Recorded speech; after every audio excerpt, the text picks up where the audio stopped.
This is the November 6th edition of Commodity Week.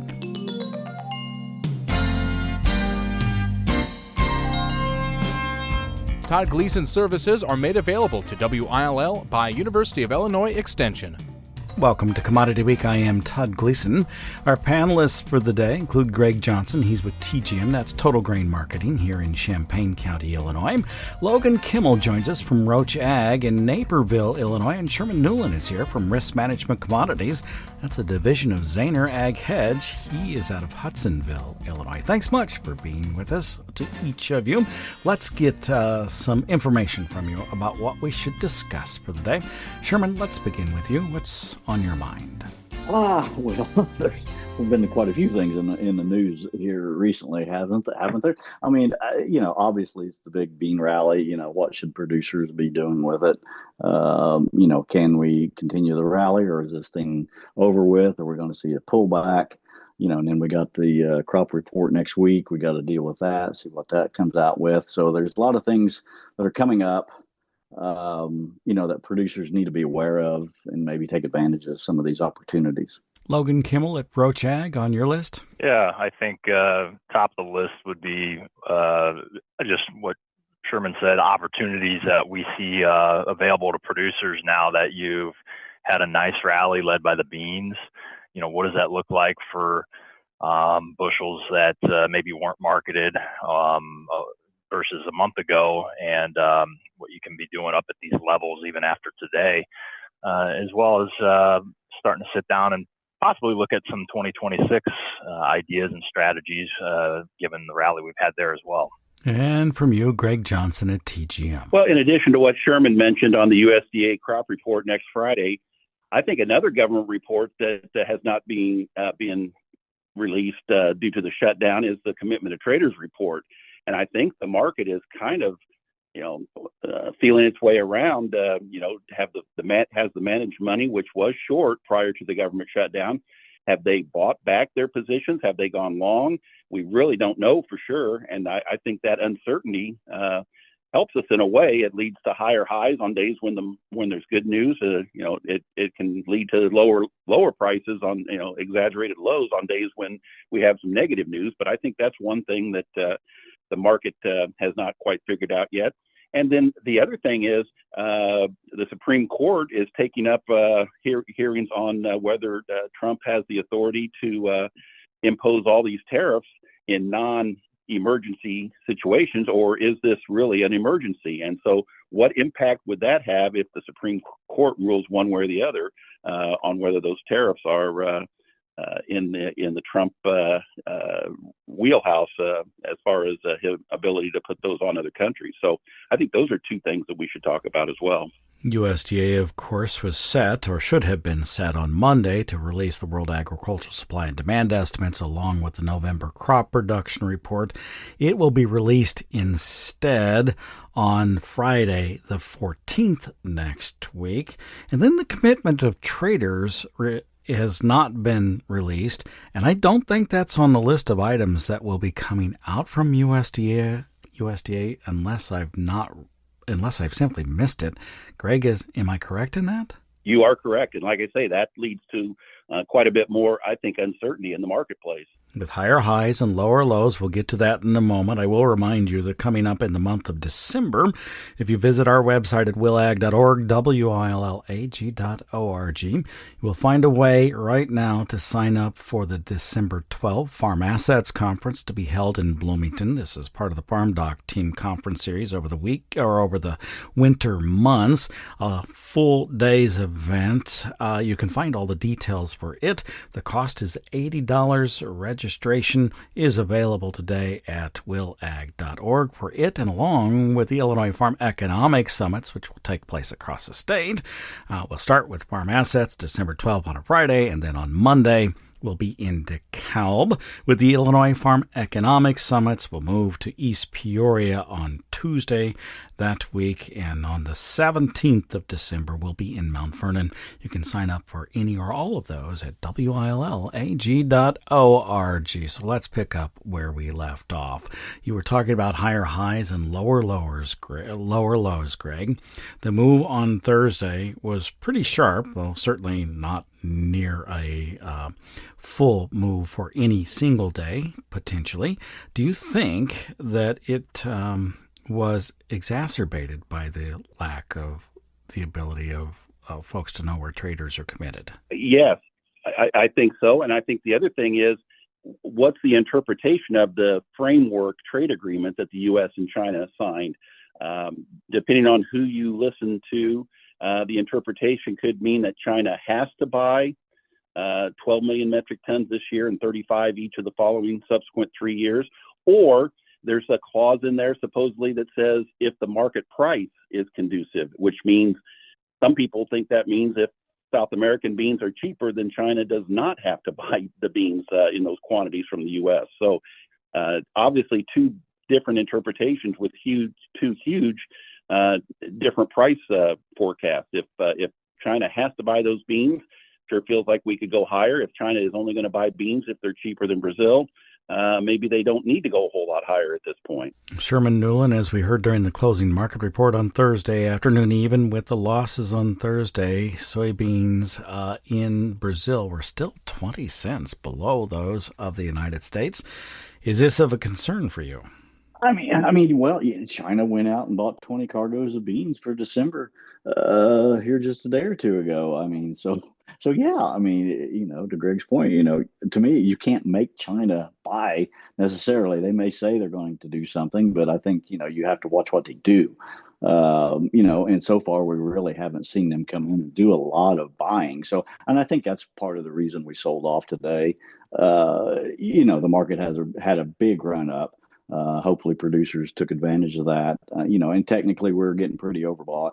And, you throw on top of that, what's going on with SCOTUS, and, what was going on in some of these other markets that concerned, like the stock market was selling off quite a bit today. There's, all kinds of worries that's going on about what might happen with these tariffs. So I just think the sell-off was just probably due. I mean, is the sell-off over with?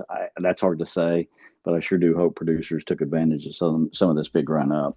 Logan Kimmel, if they did not take advantage of it or full of advantage of it, and they're looking at a 26 or 28 cent loss in the marketplace, should they still consider something?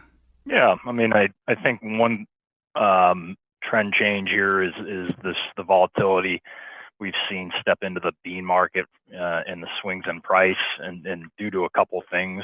One, I mean, there has to be rotations here in the money flow, COT reports that we're not getting, but I think that's largely part of the dollar rally we've seen on the board, at least in the bean market, causing gaps and down 26 cent days.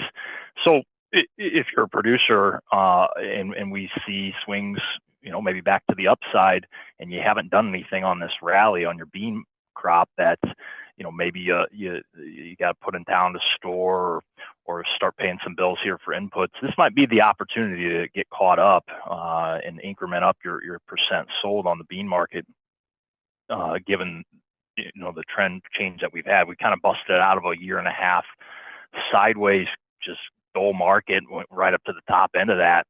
So if you've been waiting to sell, this would be the area that probably overbought, but that sometimes presents opportunities if you're holding on to cash grain to get some of that marketed after a dollar rally in the beans. Greg Johnson, over the last 2 weeks, did producers, and maybe longer than that actually, manage to make additional bean sales, or did they stay pat? No, I think they've done a pretty good job of making some sales on this rally.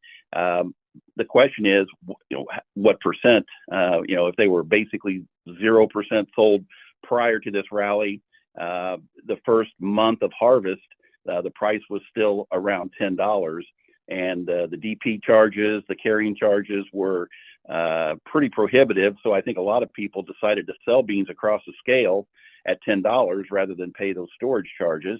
And obviously, in hindsight, they wish they would have held on. But I think a fair amount of beans got sold at $10. And then when we hit $11 cash, I think farmers did a good job of selling beans there as well. So percentage-wise, we may be 50% sold now on soybeans.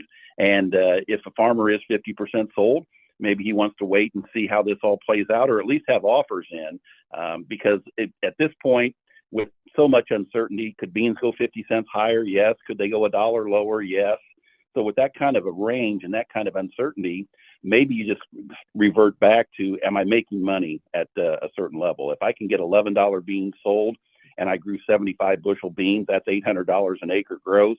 And if that pays the bills, we can't try to predict the high of the market. That's just going to be impossible in this kind of a scenario. So maybe you just go back to locking in a profit and moving on down the road. Sherman Newlin, with the center west of Brazil teetering on the place by which they might move into dry conditions that impact them. I mean, they have been dry, but they've not been impacted really yet. How do you talk to producers about making soybean sales, if that's what you want to do, that is? Right. I mean, yeah, we got to see if they end up having a weather problem down there or not. I mean, their acres are going to expand. I mean, I think their crop was bigger last year, than what everybody thought. So because they're still exporting beans for December. So that's a big cushion that they're going to have. And I think you have to look at it that way. The acreage expansion, that they're having, the yields that they've been getting. Yes, can we get a weather scare rally? Absolutely. But I agree with Greg. I think you got to have some orders in up there for old crop soybeans, at certain levels, and just be happy with those levels because we're $1 something off our lows. And a lot of beans I think did get sold over the scales because there weren't a lot of hope that we could go up here this much.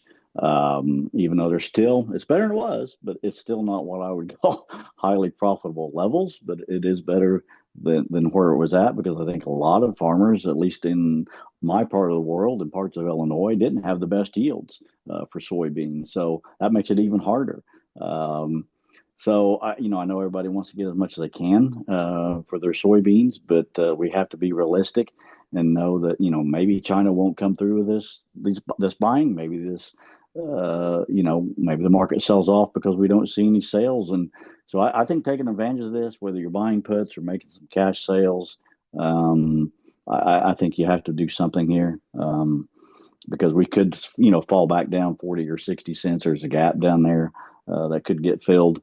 And then we just kind of maybe consolidate until we see what China does do. We'll come back and talk about that more. There are gaps there, either one or two, depending on which chart you're looking at on soybeans. Greg Johnson, I do want to talk about harvest time sales. Going into harvest, in general, most of those that we talk to were thinking, the marketplace is telling you you're probably out of, if you need money after harvest to market corn, as opposed to soybeans. Also in the same breath saying we understand that soybeans are probably going to be sold across the scale. How well did producers do at that time in selling corn? I think farmers were a little bit more tight-fisted when it came to the corn marketing. We saw much more beans percentage-wise sold in the fall, and I think I've heard that from other locations as well. The corn, there's just a little bit more fundamental reason to be friendly corn. The export demand, weekly export numbers continue to be very good. We know that ethanol demand, export-wise and domestic usage, is very strong. And then, as Sherman mentioned, will the USDA lower the corn yield in Iowa specifically and for the U.S. in general next Friday? So there's three reasons right there why, and the fourth reason is Sherman mentioned too that Brazil has planted more beans. Well, they're planting more beans. That means they're planting less corn. And here in the U.S., I really believe that we'll see an increase in in bean acres next spring here in the U.S., and that means less corn acres. Very similar to 2013, 2014, the last time we had high input costs and low corn prices. We had 95 million acres of corn planted. In 2013, we only had 90.5, 4.5 million less acres of corn in 2014. So the market did respond, the farmers did respond to the market signals of high input costs and low corn prices. And I'm not predicting a 4.5 million drop in corn acres, but it could be a sizable decrease in corn acres. So for all those reasons, I think farmers are a little bit more willing to hold on to corn and see what happens as we get get through, see what the weekly exports are, see what that USDA yield number is next Friday, and continue to see if input costs stay high on corn or not. Logan Kimmel, how has Roach Ag been managing their corn sales through the harvest season? Yeah, we've been incrementing here as the market's presented some opportunities. And just to kind of add to Greg's points, which I think were all valid, one other thought we've kind of talked to producers about corn, but also beans would be the 2026 marketing. Having an increment sold at these levels now, like on the beans, for example, if we do see an acreage shift like that play out, the November 26 new crop soybean contract did spend some time above 11. So if you felt this year with the lack of opportunities, maybe undersold, if you're making your first sale up at these prices and that's your worst one for next year on your bean crop, it might be worth getting a start and leaving yourself some room. But that's just another idea, getting a stake in the ground there for the new crop soybeans. I think when we look at the corn, as folks,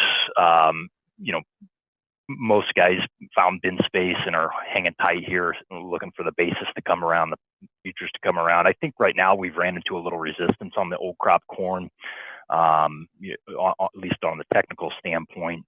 200-day moving average, the October highs, it seems like this 450 on the March has been an area that's served as resistance. So making some sales up here wouldn't be a bad idea on old crop corn. Looking for the market to get a catalyst to get above this resistance. And I think, as mentioned before, if that happens, having target orders in to make old crop sales, but also on 2026, it might be a good market to do that, given how volatile swings we've had off headlines. If you have open orders in and you sit down, this is a good time of the year to maybe sit down and look at your budgeting. What levels can you make money? What levels would you have orders in to make those sales? I think this is a good time of the year to sit down and put a plan together to do so. I want to follow up with you for just a bit, Logan, because if producers have been listening to the program here from Illinois Public Media, the Closing Market Report and Commodity Week, both, they have likely heard many analysts say soybeans don't spend much time in $11. When they go across $11, they manage to move fairly quickly, usually to 12 or maybe not. So the question then is, what fundamental reasons do you support making 2026 cash sales or sales of some sort, even on paper, for those soybeans, maybe even for some corn? And are there downside objectives that you would use with a producer to say this is the risk that you have at this point? Yeah, I mean, there could be a number of catalysts as we head into the winter. One most recent would be increased China demand. We haven't really seen that. There's been chatter of it, no signed deal yet, but you throw a weather problem in South America, that could be a reason to propel beans up through that $11 level to the 12. Certainly, I would think if there was a drought in South America, that'd be achievable. If a producer is worried about that, there's opportunities to still keep your upside, on the board after taking off risk in the cash market. So if you get a better and bigger market, maybe beyond this $11 to $12 range, there's still ways to participate in that with, maybe having a call option behind a sale. But I think it is important as the markets, there's been a trend change here in the beans especially, to remind producers that, as we've seen a dollar rally, it's usually a good spot to consider doing some marketing. And again, if you want to have that upside still for a weather event this winter, or increased Chinese demand, there's still ways to manage that. But cash sales, I think, are important along the way. Sherman Newlin, as you've been getting some new and different kinds of analytics coming from Zaner Ag Hedge, what are you hearing from them about the Brazilian crop, the size of that crop, what it means to prices at the CME Group? Well, I mean, it's like I said earlier. I mean, Brazil's going to have a lot more acres. They increase. Right now, if they have the size of crop that some are predicting, I mean, it's going to, put just a lot more beans out into the world, right? And they've really taken over. So I think that's going to be, weighing on this market without some sort of weather scare. It just, China has been going down there buying all their beans. They don't have to buy beans from us the way it looks, honestly. If they come here and buy some, okay, but the numbers that you're talking about aren't any more than what they have been buying in the past, which has been way down from where they were just a few years ago. So it definitely helps. But if they don't come back in and buy, then that's definitely going to weigh on this market, especially with the size potential of what Brazil is going to be coming with. So I think yes, there is upside potential. I mean, but I think it's going to take some sort of weather scare or something, either here next summer or there in South America to push us significantly higher. You guys we're talking about a little bit about, what are we going to do for next year? I'm going to be more corn, next year. It does work out better for me. You can get a better yield with corn. Potentially, the last 3 years in a row, we've had a drought in August that has just decimated our soybean crop in a lot of places. So I think, a lot of guys are going to look at this and say, yeah, inputs are high, but I can still do better with corn regardless, because 60 bushel beans and $10 price doesn't work on my farm. So I think there's that out there that, guys are going to be looking at. I do think there will be an increase in bean acres. I don't think the guys out west are going to plant, corn on corn. They hit a home run this year. They got corn and they had some good rain out there. So a lot of places had some really good yields that they typically don't get. But I don't think they're going to, do that. So I do see an increase in corn acres, decrease in corn acres, but probably not to the degree that some may be thinking. Greg Johnson, can you take up soybean crush for me and what demand looks like domestically in the United States? And if you could, and I don't know that you have read or thought very much about the article that the farmdoc team has written on what U.S. EPA has done over the last 6 months with 3 different decisions that they believe could push demand for soybean oil from 5 billion to 7.5 billion gallons. And what that really kind of might mean for the marketplace. They also have not written their implications, and I know enough about this that those implications may not be as strong as what that 40 or 50% increase sounds like. So have you gotten any thoughts or read any more about those kinds of things in domestic usage? Yes, the crush numbers are definitely going up domestically. Due to the government policies, the incentive is to produce as much renewable biodiesel here in the U.S. as possible. The other thing is the U.S. has also stopped paying the dollar per gallon used cooking oil. So China and other countries cannot get paid for exporting their used cooking oil here. So that means that domestic users here have to use U.S. produced biodiesel. So that is also helping the crush numbers out here. So for a variety of reasons, the crush numbers are definitely going to be stronger.